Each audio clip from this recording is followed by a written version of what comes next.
We saw impressive bull run a few months ago. Then we had a significant correction, and now we are seeing the price of Bitcoin rising again. So what is your view on the current situation in the Bitcoin markets? At what point of the price cycle are we at the moment?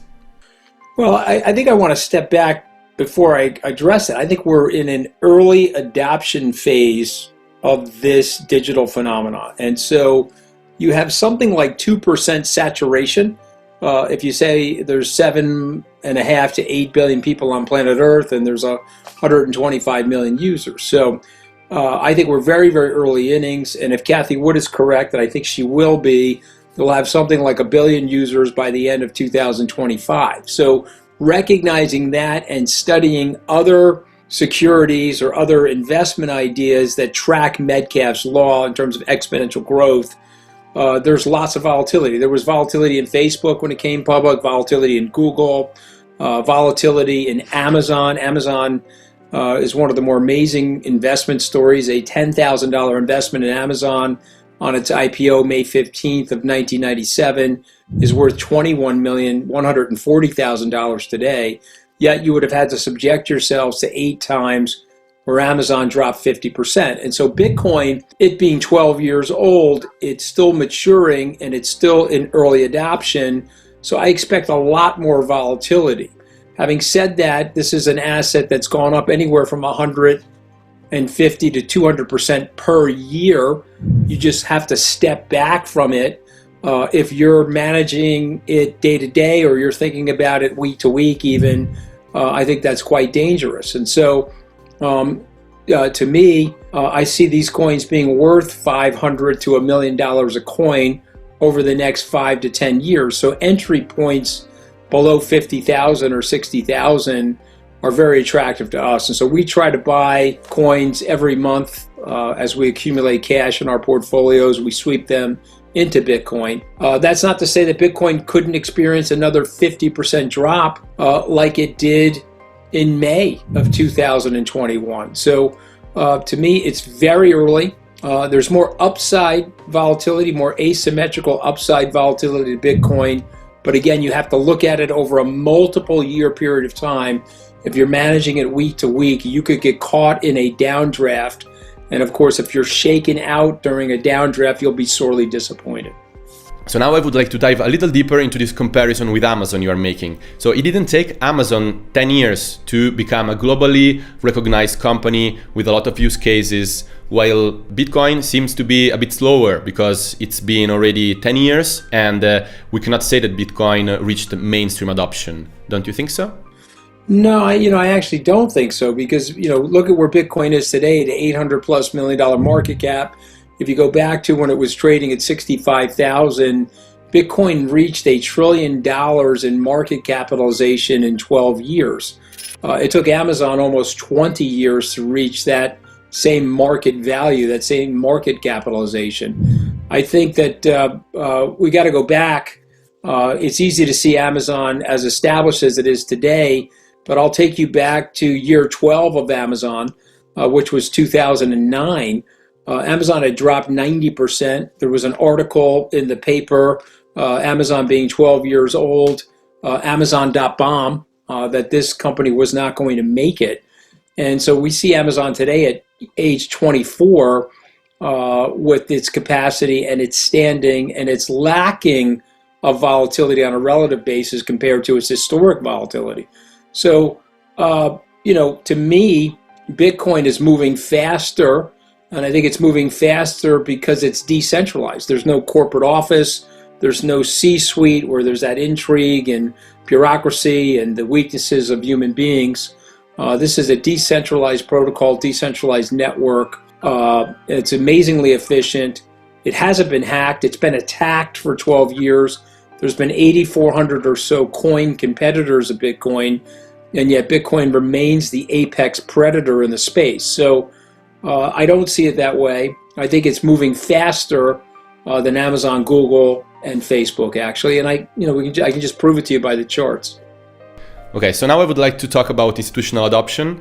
After major players like MicroStrategy and Tesla getting involved with crypto months ago, we are seeing the institutional flow coming into crypto slowing down a bit.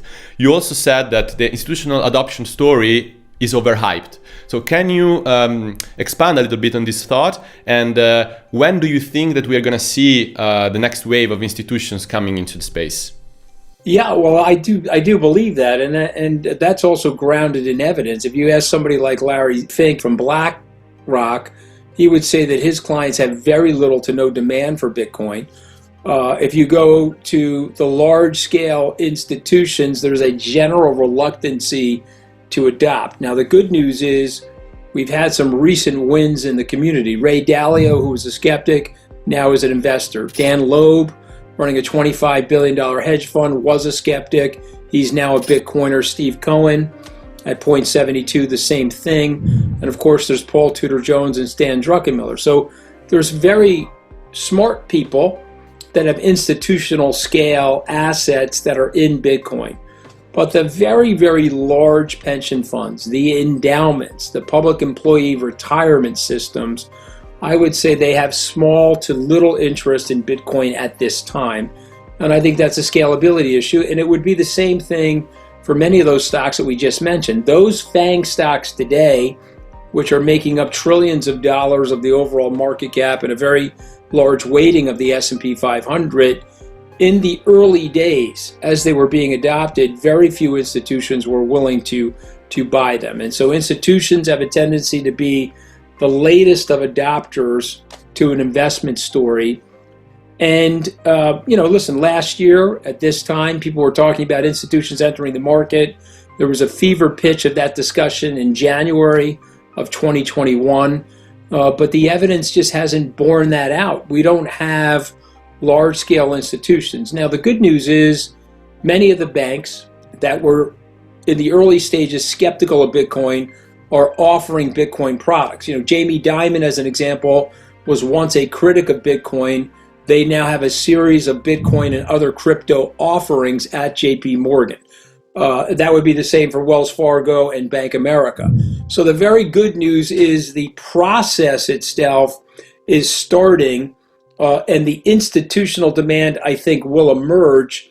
But if I'm guessing, I still think we're 2 to 3 years away from that. I would like to know, what is your price target for Bitcoin for the end of 2021?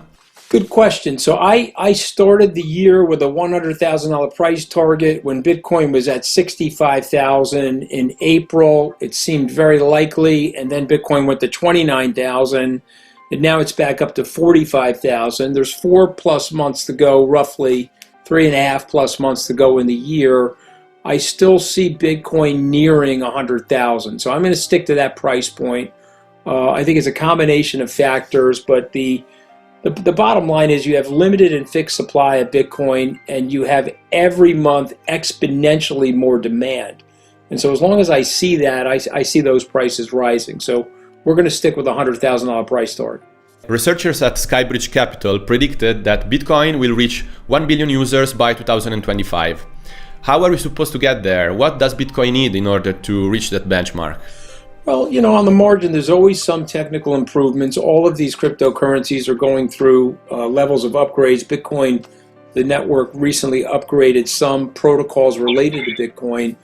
But I actually just see it in terms of interest and demography. And so I'll just point out to you that our children, I have adult children, I have 5 children, some of them are young, but my adult children ages range from 22 to 29, and I can tell you that they're fully versant in Bitcoin and fully versant in what I would call the crypto ecosystem.